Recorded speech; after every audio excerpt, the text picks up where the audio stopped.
How's it going, guys? My name's Wilson. With Kemba Walker signing with the Boston Celtics, the 6'1" point guard's 8-year tenure with Charlotte has officially come to an end. Will now compete for a playoff contender and will look to make it very far into the postseason, while Charlotte's officially a dumpster fire. But let's take a look back at how the Charlotte Hornets franchise failed Kemba Walker in every aspect imaginable. After Kemba Walker was selected 9th overall in the 2011 draft, the team was still called the Bobcats. Went 34-48 overall the season before in a small market. The franchise first existed in the 1988-89 season and only had 3 50-plus win seasons, the last one coming from 97-98. A franchise defined by mediocrity, below average, and an afterthought for much of its existence. After the team relocated to New Orleans, they came back to life in Charlotte, was called the Bobcats in 2005, and the team continued to struggle. Even worse when Michael Jordan took over as the first former NBA player to become a majority owner of a franchise.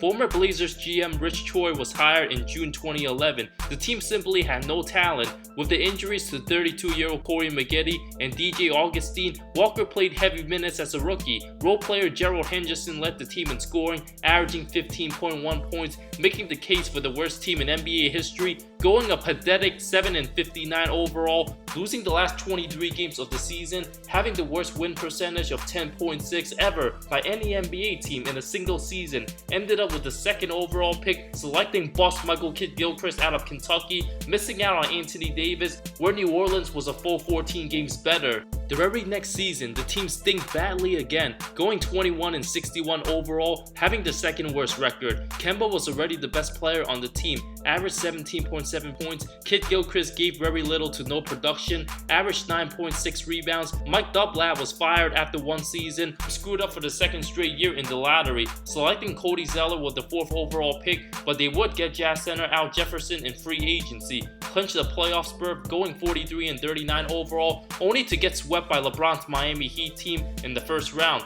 The team changed their name back to the Hornets after the 2014 season as the 2nd incarnation, had the 9th overall pick in the 2014 draft, took boss Noah Vonleh, signed Lance Stevenson to a 3-year $27 million deal from the Pacers, didn't provide much, signed Hawks forward Marvin Williams to a 2-year deal. Kidd-Gilchrist was slowed down by injuries for a 33-win season. Vonleh barely produced as a rookie, would be traded shortly after alongside Gerald Henderson for Nicholas Batum from Portland, drafted Frank Kaminsky 9th overall in the 2015 draft, got Jeremy Lamb and Jeremy Lin, solid role players leading to the best season the franchise had since the original Hornets era, going 48-34 overall, but lost to the Miami Heat in 7 games in the first round. Kidd-Gilchrist only played 7 games that year, who was drafted a pick ahead of Bradley Beal. Both MKG and Frank DeTang were supposed to be useful assets, but Kidd-Gilchrist was a huge liability offensively, can't shoot, still has an ugly form, struggles to finish in the paint, while Kaminsky barely got playing time. Frank was drafted ahead of Miles Turner and Devin Booker. After a successful season in Walker's tenure, the team simply let Jeremy Lin walk. Al Jefferson signed with the Pacers, Courtney Lee to the Knicks, but re-signed Nicholas Batum to a fat 5-year $120 million contract, and Marvin Williams to 4-year $54.5 million. 2 overpaid contracts. Kemba finally became a first-time All-Star, but the team lost talent, finished 36-46 overall, and had somewhat of a successful offseason in 2017 at the time, when they shifted Miles Plumlee and Marco Bellinelli, the 41st pick, for former All-Star Dwight Howard from Atlanta. Head coach Steve Clifford and Howard worked together in Orlando and LA. The team also selected Malik Monk 11 overall, who hasn't proven much at all. Brought in former Rookie of the Year Michael Carter-Williams, who provided absolutely nothing. Walker was basically playing on an island by himself, averaged over 22 a game in 2018. Dwight Howard was the 2nd best player, put up 16.6 points, 12.5 rebounds, but his numbers made no impact to winning. Most guys on the team couldn't stand his negative attitude in the locker room, and Batum's contract was already looking like a mess in his 2nd season. No one else besides Walker and Howard averaged over 13 a game. The team once again finished 36-46 overall.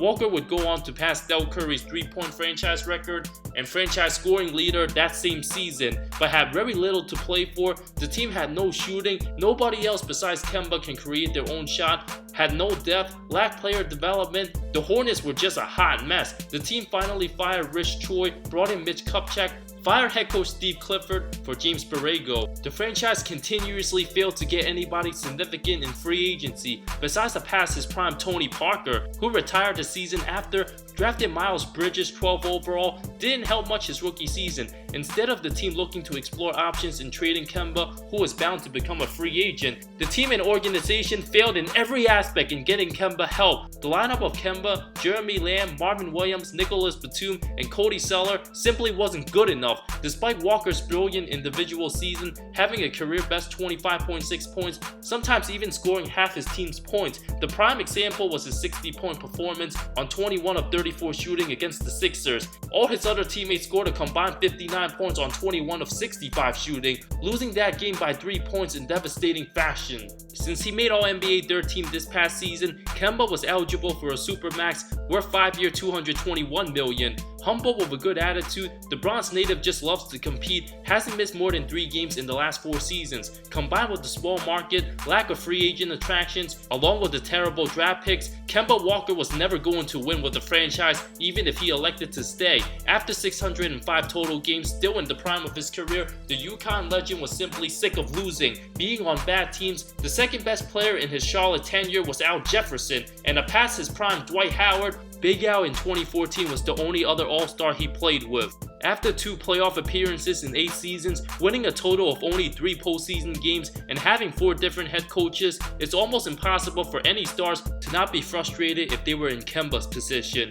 Of all the lottery picks in Kemba's final season, Cody Zeller was the only one who scored in double figures. Frank Kaminsky averaged only 16 minutes a game. Miles Bridges 7.5 points. Kidd-Gilchrist still has a broken jump shot. Malik Monk 8.9 points. And the team got back Bismack Biyombo from the Magic. Play less than 15 minutes a night, averaged 4.4 points on his ridiculously fat contract. With no playoffs and being financially handcuffed with all the huge contracts and underperformers, resigning Kemba Walker was extremely difficult, and the team was going absolutely nowhere. The franchise deserves 100% of the blame for the lack of results. Kemba deserves 0 of it, since he played his heart out each and every night, stuck through all the tough times, and now with brighter days ahead in Beantown, the Hornets hit the panic button after acquiring Terry Rozier in a sign and trade deal for a 3-year worth $58 million, who's nowhere near as good as Kemba.